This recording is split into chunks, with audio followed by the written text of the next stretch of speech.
Okay, people, so Shudder have a new original hitting on Friday, and it is called The Puppet Man. This is from Brandon Christensen, who co-writes with I assume it's his brother, Ryan Christensen. Okay. The film is produced by Matt Manjourides and Justin A. Martell, executive produced by James Norrie, co-produced by Cigar Dixon, and line produced by Mac Cappuccino. Clayton Moore handles the cinematography. Brandon Christian also is on editing duties. Casting was by David Guglielmi Lemo. Frank Coppola handles production design. Mallory Mordaunt, set decoration. Costume design is from Jessica Wegazin.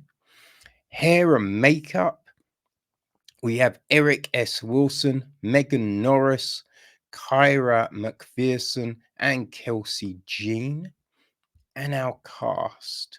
Well, we have got dum dum dum. Well, the Shudder. Okay. Yeah. The listings can be very bad for these things, but Michal is played by Alyson Gorske. Right, her best friend Charlie is played by Angel Prater. We then got Galen, played by Carmen Wong. Danny, played by Kio Cyr. Joe, played by Anna Telfer. Carter, played by Jason Ferrion. There are friends. Then there's Ruby, the clairvoyant, played by Karen Richmond. Detective Al, played by Michael Pear. We've got the prison doctor, played by Curtis Arney. Right. Oh, a young Michael, played by Natalie Metz. The prison guards are played by Sean C. Saunders and Joshua Cole. Yeah, that's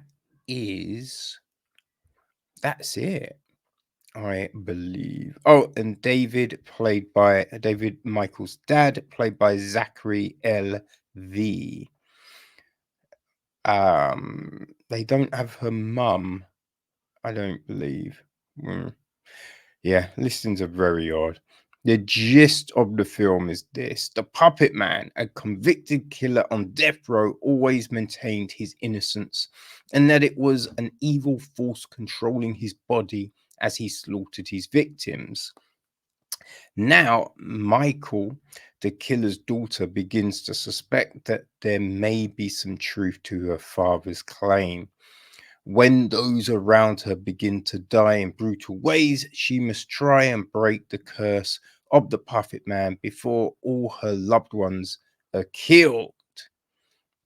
Well, the weird thing about this is, I think, as far as we're aware, there's only one killing, right? There's not a spat of killings. There's only one killing that this Puppet Man does. So it's all very yeah. Now, another thing about this film, which I did not know, and it's not really a big thing about it's not a big thing about the film at all. No spoiler here, but I didn't know Michal would be short for Michaela. Right? I've known Michaelas. None of them have ever gone by Michal. Right? It does seem like, I don't know if I'm shortening Michaela to because you're not really shortening. It's not really short. You've just taken the A off, right? You know what I mean? Yeah, I don't know. It seems an odd one, but anyway. this film, there's a lot that is done here to create the situation, but I think that there is also a lot that we wonder about, from my mind's just gone blank. I've lost where I'm going. God damn it. I hate it when that shit happens. Anyway, people. Yeah, there just seems there's a lot of things going in this film to take it to a place. But the logic of those things doesn't necessarily always make sense, right? It's just there's an initial argument. Well, just one thing, just off the bat, the beer situation, the whole getting beer, because if what initially happens, they're not getting beer, right? Then the rationale that we're given, it would make no sense because no one's gonna buy it. So there's that. But on the actual film shit, right?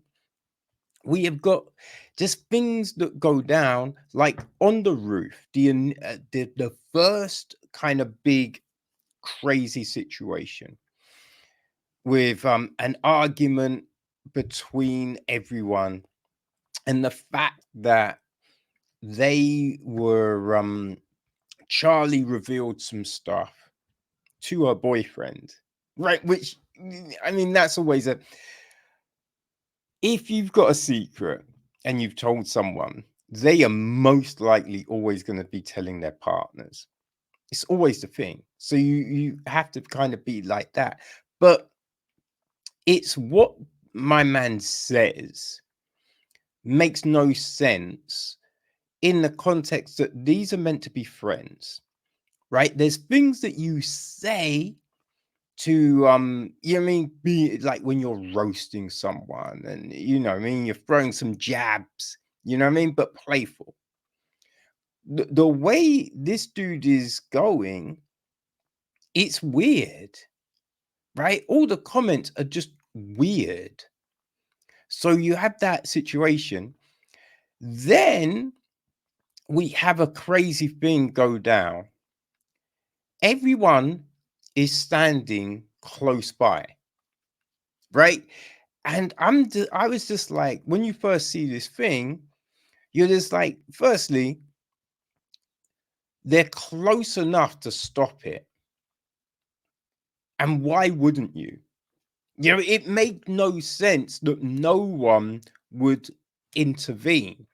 And that's the big thing. There's a lot of things that happen, but it doesn't really make any sense that no one is like, oh shit, let us stop that, or we should all be here. Someone gives some information to one of the characters,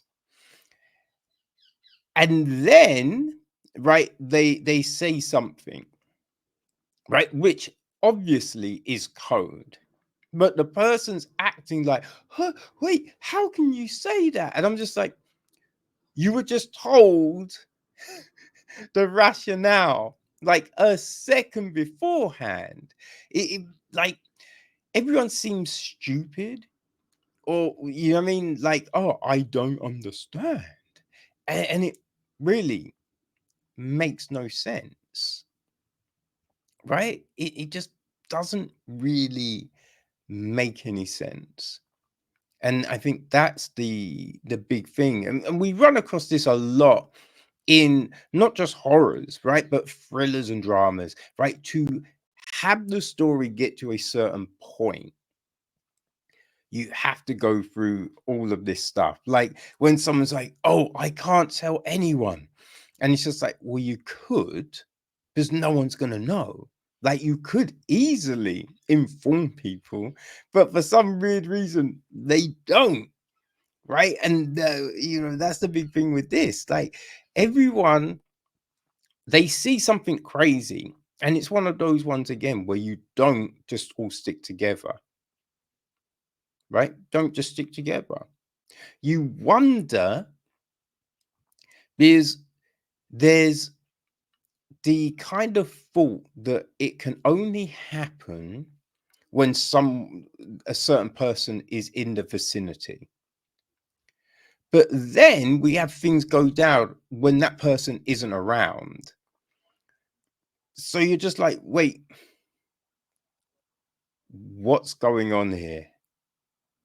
Right? Because in the setup to everything, the rules are if that person is there, then shit can go down. But if they're not, everything should be fine. Right? Which then makes you go, then what's going down with these two situations? Right? The fact that something is sent to someone, you just think it's kind of reckless, right? You'd say send a letter, you know what I mean, and be like, read this, don't open the other thing yet, right? Read this letter, because no one will know what this letter is. You know, to do the other thing, you should do this to keep yourself, like, that's what you think should have happened. So you just have these odd things going down, and it just, yeah, again, just makes no sense. You know, and the end, it's fine, right, to be like, yeah, we're gonna do this clever thing, but they didn't give any hint on that process was actually a thing, right? And if that process was a thing, you'd think, well, it, surely it would have been mentioned before, right? And they could have had like, if they had tried to do this thing several times and they couldn't, and then at the end they did it, you'd be like, okay. But the fact that it's not mentioned, and then in the last, few minutes, it all go, it's like, what? It's just a little unsatisfying, you know? I think the best performance in here is probably from, I would say, Michael Pear, right? A lot of the other people, they're fine, but it's not crazy convincing. Like, no, actually, I'll say Angel Prater is good as Charlie, but there's a lot of performances that it's fine, but you're not necessarily convincing me that you're this or you're that, you know? Like Karen Richmond doesn't do a bad clairvoyant, but yeah, I mean, probably her situation is more script than performance. But yeah, I don't know, people. I just wasn't that sold on this one, unfortunately. And yeah, there just seemed to be just a lot of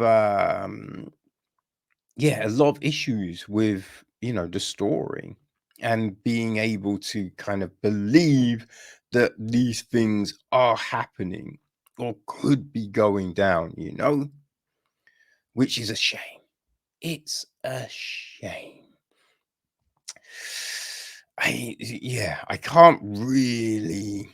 I mean, there's a load of, I would say, kind of horror stuff that is a little bit unsatisfying,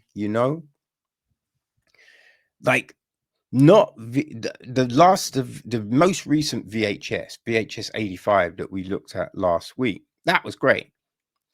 I would say the one before VHS, I think that was 95, right? That one, I would say some of those stories were unsatisfying. So yeah, I would say if you enjoyed that, then this could work. Like Bad Things that we looked at maybe a month ago, month and a half, there were definitely things in that story that, you know, could have been stronger. So, yeah, I would say if you enjoyed Bad Things, then maybe The Puppet Master will work for you. Or stuff like Unwelcome, you know? So that's our barometer here. But, you know, maybe you enjoyed those films, so you will want to check out The Puppet Master. And it is hitting Shudder on Friday the 13th. So, yeah, there you go, people. Just my thoughts on The Puppet Master.